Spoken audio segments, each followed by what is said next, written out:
November 11, 2012. A quiet tropical morning in Belize.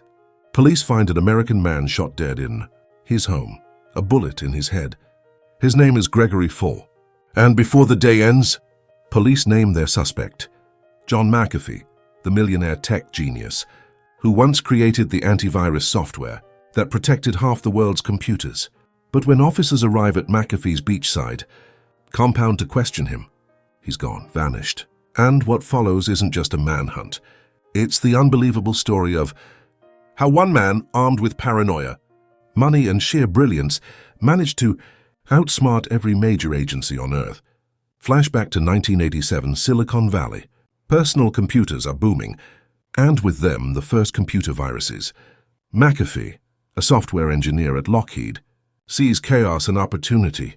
He writes a small detection program, names it Virus Scan, and within months, he's selling it from the trunk of his car. He calls his company McAfee Associates, and within a year, half of the Fortune 100 are his clients. He becomes a millionaire almost overnight, the man who tamed the digital wilderness. But the money isn't what excites him. It's the game. He manipulates fear like a master illusionist, warning the world about digital plagues and using panic as marketing genius. Soon McAfee's face is everywhere. Interviews, magazines, tech conferences. But beneath the success, he's bored. Corporate life, to him, feels like a cage made of gold. In 1993, McAfee sells his company shares for over $100 million as he buys planes, builds mansions, studies yoga, and explores mysticism. But nothing fills the void. Then the 2008 financial crash wipes out most of his fortune.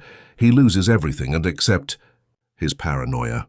He declares governments and corporations are parasites feeding on the free, and so he makes a drastic decision. In 2009, McAfee boards a plane to Belize, a tropical paradise with no extradition treaty. There he builds a jungle fortress guarded by ex-cons and armed men. He claims he's developing natural antibiotics, but lives like a warlord surrounded by girlfriends, guns, and fear. Locals whisper he's lost his mind, but McAfee insists only the paranoid survive. Then in April 2012, the government strikes. Belize's gang suppression unit raids McAfee's compound. Dozens of armed officers storm the property. No warrant shown. They shoot his dogs, smash his lab, and arrest him for unlicensed weapons. He spends one night in a foul-smelling cell called the Piss House. When released, something inside him snaps. He becomes convinced the government wants him dead. From that day, John McAfee, the millionaire, software pioneer, becomes a man at war with the system. 6 months later, a feud with his neighbor, Gregory Fall, explodes. Fall had complained about McAfee's dogs, constantly barking and threatening tourists. Then one morning, McAfee's dogs are found, poisoned. A day later, Fall is discovered dead in his home, shot in the head. Police rush to question McAfee, but he's already vanished.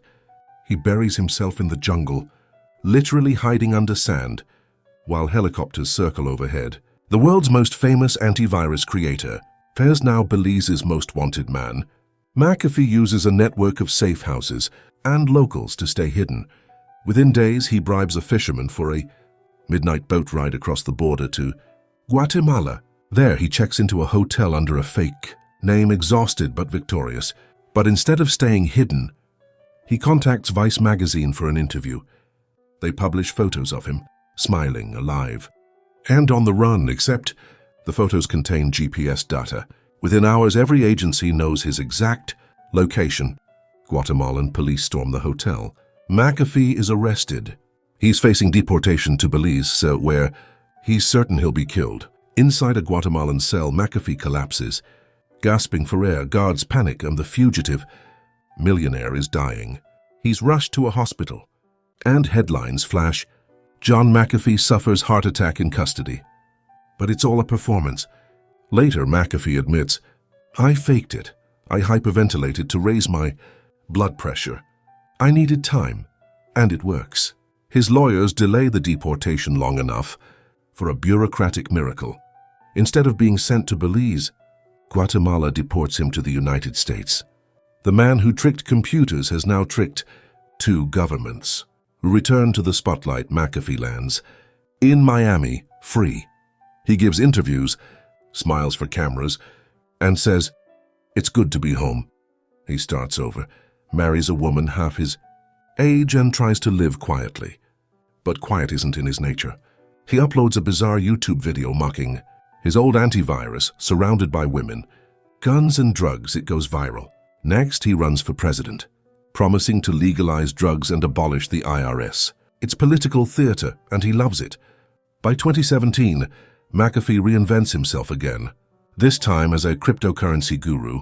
He predicts Bitcoin will rule the future, calls himself a prophet of digital freedom, and lives aboard a 75-foot yacht.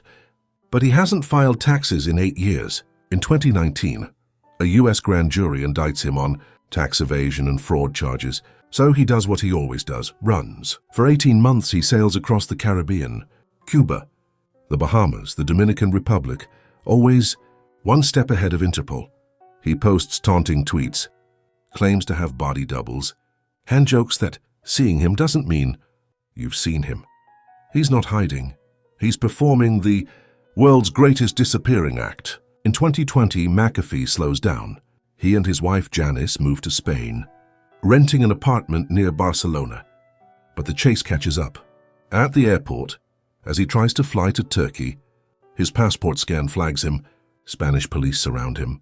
After years of escape, the man who outsmarted every agency is finally caught. On June 23, 2021, John McAfee sat in a Spanish prison cell, awaiting extradition to the US through his lawyer. He sent a chilling tweet: "If I hang myself, it'll be no fault of mine." Hours after Spain signed his extradition order, guards found him dead in his cell. The official cause, suicide by hanging. McAfee was 75 years old, but his followers don't believe it. They point to his tattoo, WACD, which he claimed meant someone wanted him silenced. Some insist he faked his death again, one last magic trick. Maybe he died, maybe he disappeared. But one thing is certain, John McAfee never stopped playing the game. He was the man who built an empire on fear, who turned paranoia into power, who lived by his own code, no matter the cost. He once said, "It's better to live one day as a lion than 1,000 years as a lamb." And that's exactly what he did. This is the story of John McAfee, the man who outsmarted every agency,